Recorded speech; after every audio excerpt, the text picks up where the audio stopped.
The young man had been playing for 20 minutes when he said it. He was good, genuinely good. The kind of good that 22-year-olds sometimes are when they have spent every available hour of the past 6 years becoming good at something. And he knew it, in the way that genuinely good young people sometimes know it, before the world has had sufficient opportunity to complicate that knowledge. He finished the last chord of the song he had been playing, looked up at the small crowd gathered around him in the instrument section of the music store, and said, "Springsteen's stuff is easy, though. Born to Run is like a beginner song if you actually know what you're doing." The man standing at the back of the small crowd, half hidden behind a rack of guitar straps, did not say anything. He was 54 years old, wearing a dark jacket and a cap pulled low, and he had come into the store 40 minutes earlier looking for replacement strings for an acoustic he was traveling with. He had heard the playing from the string section and had drifted over, the way musicians drift toward other musicians playing, drawn by something in the sound that was worth listening to.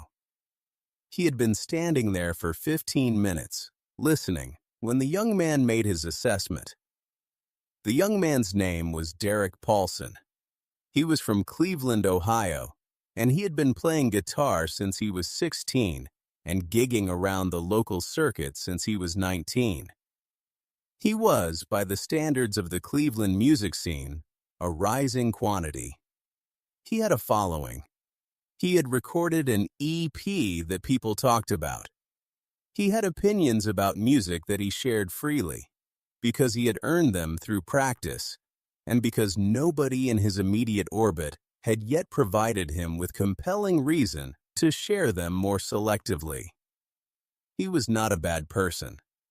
He was 22 years old and very good at something, and standing in a music store on a Tuesday afternoon in a city he was passing through. And he had said what he thought in the way that people say what they think when they believe, reasonably or not, that they are the most qualified person in the room. The man at the back of the crowd heard the comment and stayed where he was. Someone in the small crowd, a teenager holding a bass guitar, clearly a store regular, said, "You think Born to Run is easy?" Derek said, "The chord structure is simple. The production made it sound bigger than it is. If you strip it down, it's not complicated." The teenager looked uncertain, the way teenagers look when someone confident says something that contradicts what they believed, but they don't have the technical vocabulary to contest it. The man at the back of the crowd shifted slightly. He looked at the guitar hanging on the wall nearest him. Then he looked at Derek. "Can I try something?" he said. His voice was quiet. Nobody in the crowd had heard him speak before, and several people turned to look at him. Derek looked at him with the mild, practiced assessment of a musician evaluating another musician. Age, presentation, the way he was standing. "Sure," Derek said, with the generosity of someone who does not feel threatened. The man came forward from the back of the crowd. He picked up a Telecaster from the rack near where he had been standing. Not one of the premium instruments, just a standard model, the kind that was there for customers to test. He plugged it into the nearest practice amp, turned the volume to a modest level, and adjusted the settings for about 10 seconds. Then he started playing Born to Run. He did not play it the way it appeared on the record. He played it stripped down, the way Derek had said it could be played if you knew what you were doing. Just the song itself, without the production, without the wall of sound that Phil Spector's influence had built around it in 1975. He played it the way it had existed before it became anything, the way it had sounded in the early versions when it was still being figured out in a room in New Jersey. He played it for about 90 seconds. Then he stopped. The store was quiet in a way that stores are not usually quiet. Derek was looking at him. The teenager with the bass was looking at him. 3 store employees who had drifted over from other sections were looking at him. What Derek had heard in those 90 seconds was not what he had described. What he had heard was a song that was, in its chord structure, indeed not complicated, and that contained, despite its uncomplicated structure, something that he did not know how to account for technically. A quality in the playing that was not in the notes themselves, but in the space between them, in the way the rhythm moved, in something that Derek had no precise vocabulary for, because he had not yet encountered it in sufficient quantity to have developed one. He had been playing for 6 years. He was genuinely good. And he had just heard something in 90 seconds on a Telecaster in a music store that he understood, clearly and without resistance, he could not yet do. "That's the thing about simple songs," the man said, setting the guitar back on its rack. "Simple isn't the same as easy. Simple just means there's nowhere to hide." Derek looked at him for a moment. Something in the phrasing, or the voice, or the specific way the man carried himself in the moment after playing, not performing, not waiting for reaction, simply present, made Derek look more carefully than he had looked the first time. He looked at the face under the cap. The teenager with the bass said, out loud, what Derek had just understood privately. "Wait." The man had already turned back toward the string section. He found what he had come in for, brought it to the counter, paid for it, and walked toward the door. Derek watched him go. At the door, the man stopped. He turned back, not toward Derek specifically, but toward the general space where the small crowd was still standing in the silence he had left behind. "Keep playing," he said. "You're good. Just remember that easy and simple aren't the same thing. Takes a while to figure out the difference." He left. Derek stood in the instrument section of the music store for a few minutes after the door closed. The teenager was already on his phone. 2 of the store employees were talking quietly to each other. The Tuesday afternoon, in whatever city this was, he was on the road. He moved through cities quickly. They blurred together, continued around him with its ordinary noise. He picked up the guitar he had been playing before and tried to play Born to Run the way the man had played it. He played it for 3 minutes. He played it correctly, hit every chord, maintained the rhythm. It sounded fine. It sounded like what it was, which was a 22-year-old guitarist playing a song he had described 10 minutes earlier as a beginner exercise. It did not sound like what he had just heard. He put the guitar down. He sat on the stool in the corner of the instrument section where customers sat when they were testing things, and he thought about the difference between what he had played and what he had heard, and whether that difference had a name, and whether the name, if it had one, was something you could practice toward, or something that arrived on its own schedule regardless of practice. He didn't come to a conclusion. He was 22. Conclusions about things like this take longer than 22 years to arrive at. But he thought about it for the rest of the day, and he thought about it on the drive to the next city, and he thought about it at the show that night when he was on stage and the crowd was responding and he was playing well, by any reasonable measure playing well.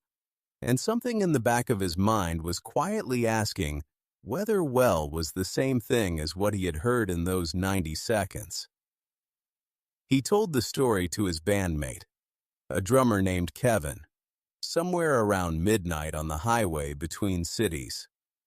Kevin listened to the whole thing and said, "Was it actually him?" Derek said he was about 90% sure. Kevin said, "What did it feel like, hearing it like that?" Derek thought about this for a while. They were on a dark stretch of highway, the headlights cutting through, the kind of driving you do at midnight when the show is done and the next city is 4 hours away. He said, like being told something you didn't know you needed to hear. Not in a bad way. Just, I didn't know there was a difference. And then I heard the difference. And now I know there's a difference, and I have to figure out how to get there. Kevin said that sounded about right. They drove.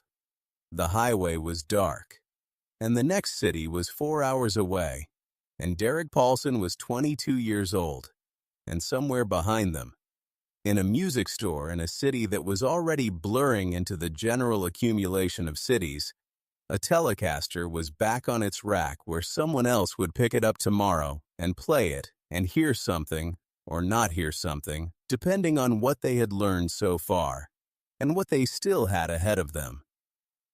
Derek got there eventually. Not quickly and not easily, though he had once used that word carelessly in a music store on a Tuesday afternoon.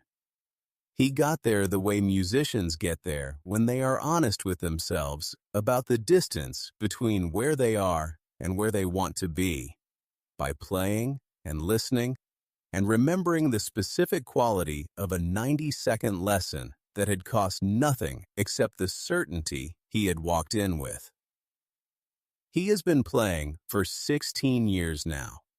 He is 38, and he has released 4 records, and he has toured in venues of sizes he would not have imagined at 22. And he teaches guitar 2 afternoons a week to students who sometimes remind him of himself at that age, confident, skilled, on the verge of understanding something they don't yet have the experience to understand. He tells them, sometimes, about the music store. Not the name of the man who played, though most of them figure it out. Not as a story about celebrity or coincidence. As a story about the difference between simple and easy, and how long it takes to close that gap, and how the first step is knowing the gap is there. He tells them that's the whole lesson. That's the only lesson, really. Know the gap is there. Then spend your life closing it. There is a recording of that evening's show. Not the music store, which nobody filmed, but the concert Derek played that night in the next city, 4 hours down the highway. His bandmate Kevin had been recording shows on a small device since the beginning of the tour, for reference purposes, to listen back and identify things that needed work. The recording from that night has never been released publicly. Derek has listened to it many times over the years, and he has said, to the people he has shared it with, that it is the most interesting document of his early career, not because of anything he did well, but because of something you can hear happening in real time. The first 3 songs of the set sound like Derek at 22, which is to say, they sound like someone playing with complete technical confidence and a certain kind of ceiling that he did not yet know was there. The 4th song, a 45-minute drive and 1 music store encounter after the ceiling became visible, sounds slightly different. Not dramatically different, not transformed, but different in a way that Kevin noticed when he listened back the following morning and said, without knowing exactly why, that's when something changed. Derek listened to it and agreed. He could hear the difference. He could not yet produce the thing he had heard in the music store, but he could hear, in his own playing on that 4th song, the first evidence of someone who now knew there was a difference. Who was playing towards something rather than from something. That is how it starts, usually. Not with arrival, but with orientation. The compass needle finding north before the journey begins. Derek's 4 records span 16 years, and if you listen to them in sequence, you can hear the gap closing. Not in a straight line. Nothing closes in a straight line, but measurably, audibly, in the way that gaps close when someone has decided to take them seriously. The first record sounds like a very good 23-year-old.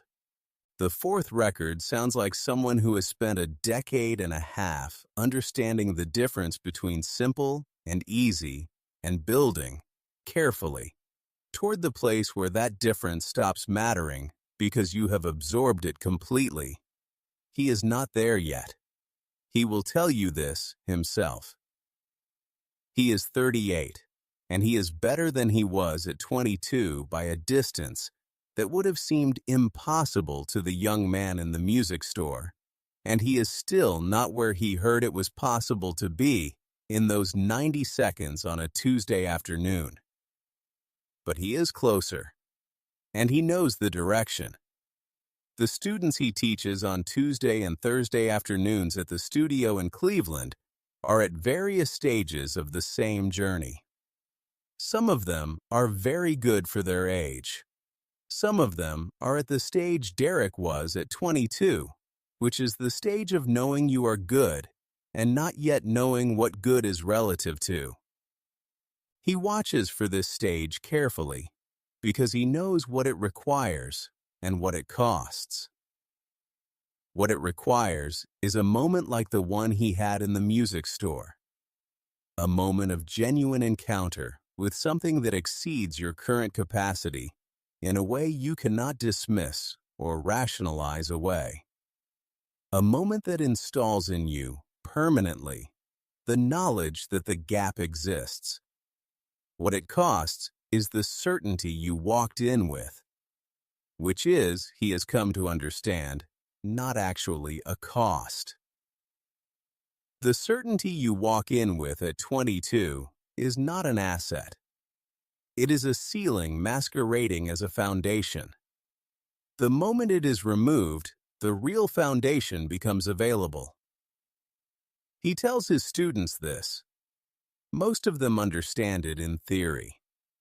The ones who understand it in practice are the ones who have already had their music store moment, who have already stood somewhere and heard something that exceeded them and remained standing rather than retreating into what they already knew. Those are the ones who close the gap. Those are the ones who, 16 years later, are teaching other people about the distance between simple and easy and the long, patient, irreplaceable work of learning to close it. If this story moved you, make sure to subscribe and hit the like button. Share this with a musician in your life, or with anyone who has ever been humbled by something they thought they already understood. Have you ever heard something that changed how you listened? Tell us in the comments. And don't forget to ring the notification bell for more stories about the moments that remind us why music exists.